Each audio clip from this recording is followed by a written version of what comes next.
And we're going to be doing a plaque inside with Clem's picture and one of the poems he wrote, and his date that he lived past, and then also the date that he was president of Friendship Park. I've had a lot going on. I've looked for some prices, so that'll be coming probably sometime in the winter or the spring. It'll be inside. I'll let you guys know when we hang it. I don't know if we're going to have another ceremony. But I was thinking one day, and somebody kind of brought it up to me, and I don't remember who.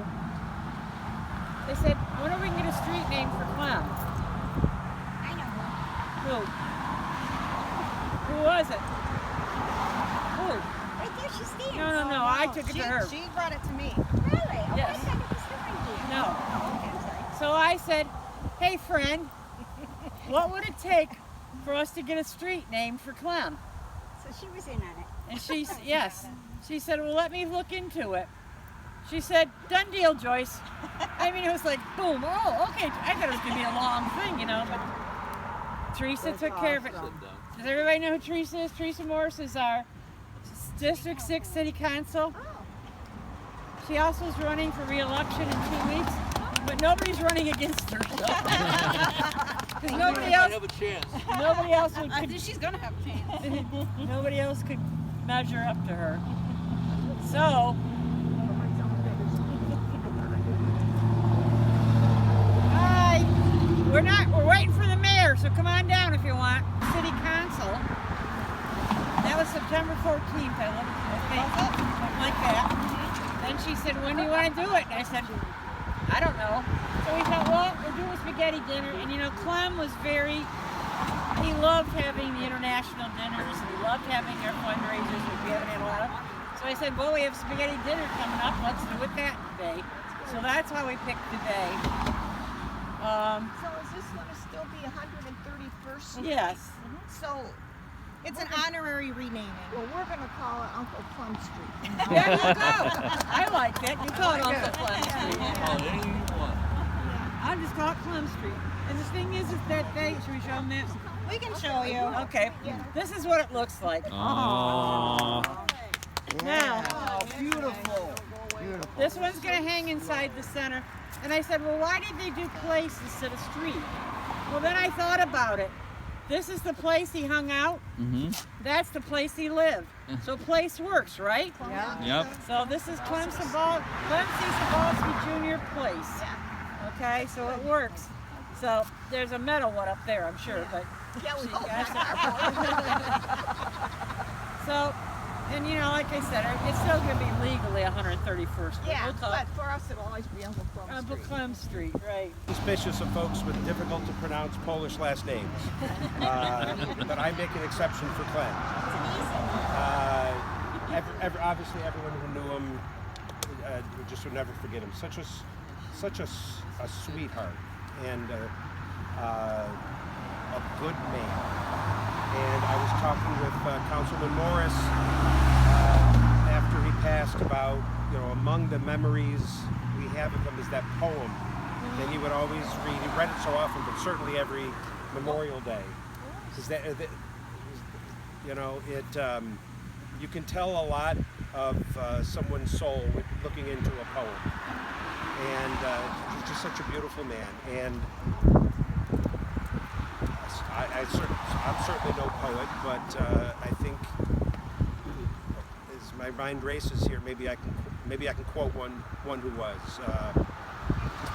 There's a line toward the end of Romeo and Juliet where Juliet says, and when they take him, cut him into, and when he shall die, cut him into tiny stars. And he'll make the face of heaven so fine that all the world will fall in love with night and pay no worship to the garish sun. And I suppose that's a fancy Shakespeare way of saying that when we love someone, as Juliet loved Romeo, we want him to last forever. We want him to live forever. And in that story, living forever would be, you know, the imagery of a star, you know, cut him, put him in the stars, and he'll be so beautiful that no one will even pay attention to the sun. They'll just be so focused on his light. And I suppose in a small way, naming a street after someone is our way of remembering and helping his spirit endure. So I'm just so glad to be here today. And I know Clem is here also, actually. And we're so happy to be able to do this. And probably already made remarks while I was late. Okay, so at this point, I'm going to turn it over to the best councilwoman that we have for some remarks. But I'm just so happy to be here, surrounded by his friends and family. I just want to say one thing before she talks. I already talked to him a little bit about how this came about. Somebody kind of gave me the idea, and then I went to Teresa and said, hey Teresa, what will it take to do this? She said, let me look into it. She goes, it's done, Joyce. Just like that. Anyways, we're going to take that poem and we're making the plaque to hang inside with his picture, and that poem that will be hung inside Friendship Park. So that's very famous. So, I will now let Miss Teresa Morris. Well, I will not quote poets, but I will tell you that one of the most beautiful things I think learning about Clem was that he was a poet, and that really tells you how sensitive. And you know, he was a veteran, and he fought for our country. He fought for Point Place, but he also fought for us to understand humanity. And with his, all you need to do is listen to what he wrote as a young man in trying to make sense of a war that didn't make sense. And so I'm just honored that, you know, we all can remember his beautiful spirit. We can remember his costumes, right? One of my favorite memories, there's a lot of them, but one of my favorite is him being in the Jeep at the Point Place parade with Uncle Sam riding shotgun. And so I'm assuming you know who Uncle Sam is, but you know, We have him here now. Oh, do you? We have Uncle good. Sam. And he had his big sombrero, and he had that crazy Halloween costume, which I don't really even know what that was. It's like a hazmat suit. You know, Marcy Captor remembered him. She called him Abe Lincoln, but he was really the town crier. When we did a dinner for her, he came in ringing a bell to announce that we had an announcement for Marcy Captor. he had a top hat on. I have that picture. Yep. Clem was great. Like I said, he loved to dress up. one of the, you know, the reason why we wanted to do this, obviously, you know, the family built the home over there on 133. Yes. And so, you know, what this means is that this is our place, right? This is our place in the world. This is our place, Point Place. And this is Clem's place. So it's apropos that even the street sign says place, right? And so, did you have something else you wanted to say? That was one of the nicest people I ever met in my life. Yeah. Clement Yeah. Cybulski. Yeah. You won't find a nicer person in the world. Yeah. Is there anybody else who wanted to say anything before we go across the street? I just wanted to say that he and my brother, of course I've known him all my life, and he was always then, as a child, as a boy, just like he was when he passed away. This street here, I can remember walking to D. Williams. He would go to Canal Carryout. He had a couple buddies that lived over here that he would walk down. He would play around here all the time. And thankfully, about 2 weeks before he died, he went home, hospice sent him home, and he had a hospital bed, and he could look right out the window to 131st Street. He loved my place, he loved the people in it, and he rightfully should be awarded the sign of Point Place, because Great tribute. it is a great tribute, yes. When he retired last year, we decided to give him a party ahead of time, and I'm so glad we did. I had no inkling, but we wanted to honor him. And anyways, when he was home over here and I went to visit him, he said, well, I'm coming down to the Friendship Center and I want you guys to have a party. I'm like, okay, Clem. He loved parties. He loved dinners. So, yep. In my opinion, he was our second Howard Pinkley. Yes, he was. Yes, and he loved Howard. I have several pictures of Clem and Howard. One of them, they're holding the frog. Some of them, they're standing by the sign over there by Howard's. Yes, they were wonderful They children. hung the frog up here and they kept trying to have a New Year's Eve thing here. It didn't really take off, only a few of us showed up, but we kept trying to drop the frog. Right, but it was nice Yeah. when it was down by the lighthouse. It was And wonderful. There's another. Yeah. So if people don't mind, I'd like to read the poem that everybody's talking about. Clement wrote this Memorial Day of 1965. So you can see even back then, he had that wonderful mind. He was in the service then, the Air Force. And this is how it goes.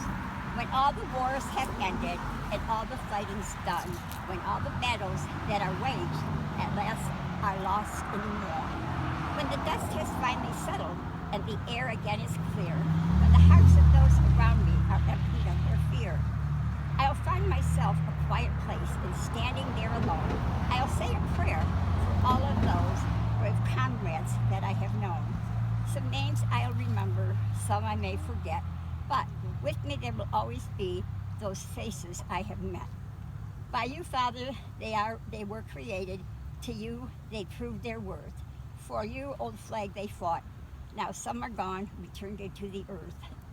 There were those around me who would stand and wonder why, while others, fearless to the end, would laugh, not afraid to die. Father, look upon them. Those are our children over there. Give them hope and give them strength, defending freedom everywhere. But now the sun is rising and a new day has begun. Excuse me. May we remember our comrades, every one. Some names I'll remember, some we will forget. But with us there will always be those faces we have met. Yeah, that's great. And one more thing I want you all to know. Clement has been on his last place. And it's his pathway to heaven. And I am sure, as all of you are, that he has made it there. Oh, he was there 3 seconds after he took his last breath. You talk about some names we'll remember and some we'll forget. We'll all remember Clem. And when was his birthday? August the 3rd, August in 1943. so 43, 52. He's 80. So he would have written that poem when he was 21 years old. Yes. Could you imagine having that kind of profound mind at such a young age? A 21-year-old wrote that. He did a lot of poems. I didn't see a lot of them. I have a few more of his around here somewhere. I have one more, it's short, and this one really touches me. It's called The Purpose to Life. And if in spite of all that's said, the feeling dies, and once it is dead, no life, no hope, no meaning lives to sustain that spirit, whose only purpose was to give, and to ask in return only to be allowed to give again. That's Clement. What is the purpose of life if love cannot be given, and if it is given, cannot be taken like some unexpected gift, like some soft, tender, golden, unexpected gift? And I thought, that's really touching. And that's how Clement felt about life. I never asked Clem, but maybe his family would know. I asked you, Clem was Catholic, is that right? Was he named after St. Clement, Pope Clement? You don't know? No. Okay. Clement was a very, very devout Catholic. He went to church every Sunday, Yes. every holiday, and the priest would come and see Clement at the hospital all the time. And I just thought if he was named after a saint, St. Clement, then that was... He was named after our grandpa, after his dad. Okay. He was Clement Jr. Yes. Yeah. And there's times when he told me in the afternoon he went to the mass out at the Sisters of Visitation out by the cemetery. Yeah. And he says, "Oh, I went to church twice today." Oh, good for you. God bless. I hope you prayed for me. Yeah, let's go. All right. Let's come on over. Well, not everybody. I'm just going to have just the sister and the niece and nephew. Yep. Come on over. Be careful. Watch the hole. Take your sister. Take your mom across. Watch that hole there.